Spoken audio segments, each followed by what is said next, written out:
Welcome to Learn to Live Stress-Free. This is Christine Wright with Dr. Robert Wright Jr. of www.stressfreenow.info. Hi, this is Dr. Bob, the stress and pain relief doctor, coming to you from beautiful Cannes, France, where the famous Cannes Film Festival will take place in about 2 weeks. I have to say, unexpectedly, I walked on the red carpet when we got off the tender. So today's wellness tip is this. Many people are now addicted to their smartphone. And so this would be a case where the tail is wagging the dog. So I want to encourage you to take a break from your smartphone, because if you're on vacation and you're spending almost 100% of your time looking at your phone, you are missing what's going on all around you. And so unless you didn't know it, but you probably did, your phone is not your life. The phone is supposed to be a tool. The phone can be a very helpful tool. However, for many people, it has become a form of addiction. And so if you're honest, ask yourself this question. Can you put the phone down and turn it off for a whole day? Can you put the phone down and turn it off for half a day? Can you put the phone down and turn it off for 3 hours? Can you put the phone down and turn it off for 30 minutes? Now think about this. If you cannot turn your smartphone off for 30 minutes, think about what that means. If your level of stress and anxiety starts to rise, just even with the thought of turning your phone off when you're awake, that would be a very easy way, without professional diagnosis, to know that something is seriously wrong. If you cannot go 30 minutes without doing a particular thing, unless it's breathing, then that's a clear sign that you're addicted. And so if you're addicted to your smartphone, what can you do? So the first step is to move out of denial that you're addicted to your phone. The second step is to increase your awareness of just how long has this been going on? Has this addiction been my whole life if you're a young person? Or is this some recent phenomenon in the last 10, 20 years when smartphones came out? Because when I was growing up and when I was a young adult, there were no smartphones. You know, there was no texting. There was no emailing. And so now we're living in a different world, and there was no social media. And so all of these things, which they're calling advances, and depending on how you want to look at it, it could be considered progress with a small p. But I find it very strange that many people will be sitting next to the person and they will send them an email or text rather than turning and talking to them. And this is whether it's a one-on-one or a group situation. You're in the same room. Why are you texting me? Why don't you just come over and talk to me?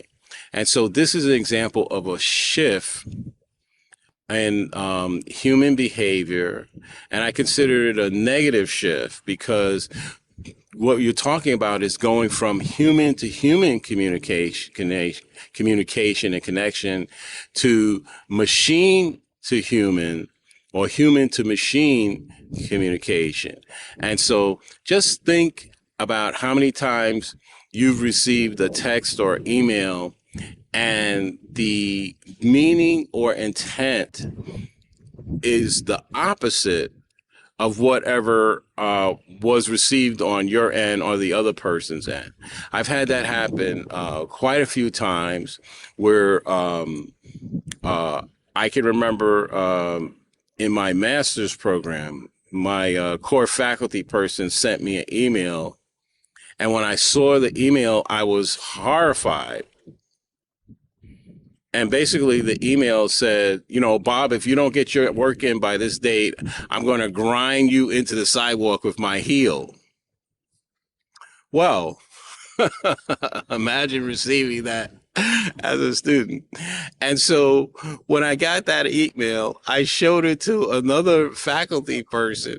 And basically, what she said to me, she says, well, do you want to graduate? You better get your work in. And so I did get my work in. However, as I turned to my wife, I said, oh my gosh, look how horrible. How could my core faculty send me an email like this? This is absolutely horrible. So when I went to see her in her office several weeks later,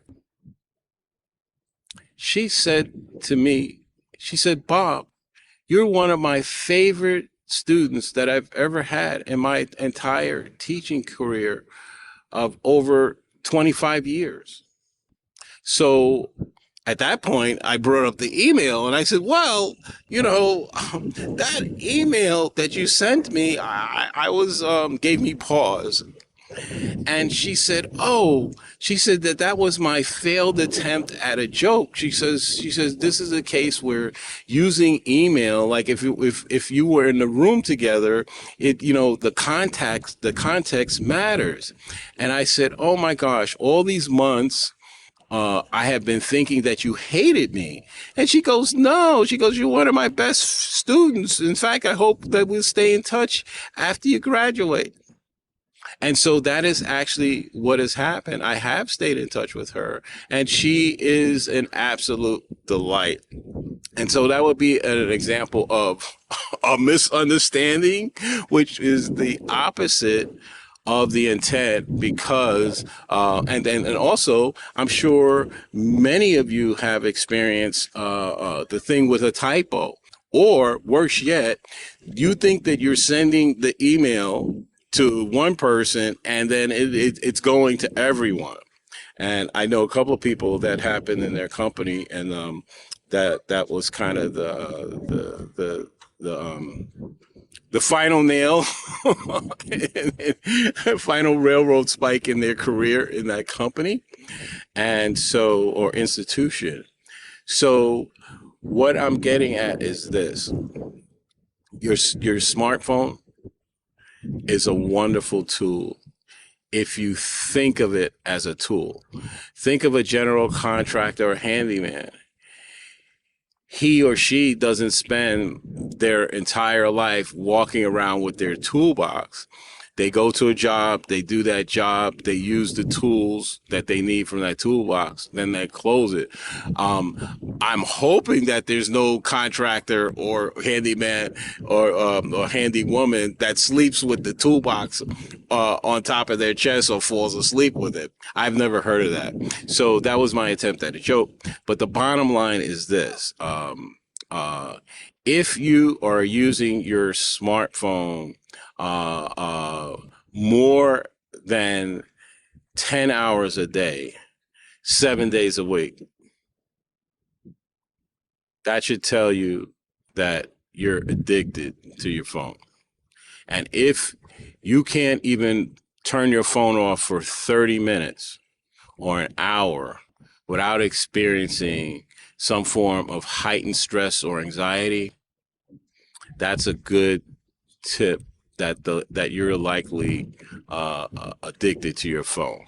And so, like any form of addiction, whether it's a sex addiction, gambling, or drug or alcohol addiction, there are ways to recover from being addicted. And so the bottom line, just like when someone wants to stop smoking, the most important element at the beginning is that you have to really want it. No one can make you stop smoking, and no one can make you stop using your smartphone and paying your monthly smartphone bill. So this is Dr. Bob signing off from the lovely Cannes, France. I want you to consider subscribing to my YouTube channel or the podcast from my website, the Stress Free Now podcast. And when you do so, please give me a like. And if you really like my stuff, then consider giving me a 5-star review. So this is Dr. Bob, the stress and pain relief doctor, coming to you today from Cannes, France. Until next time, from stressfreenow.info, be safe and be well.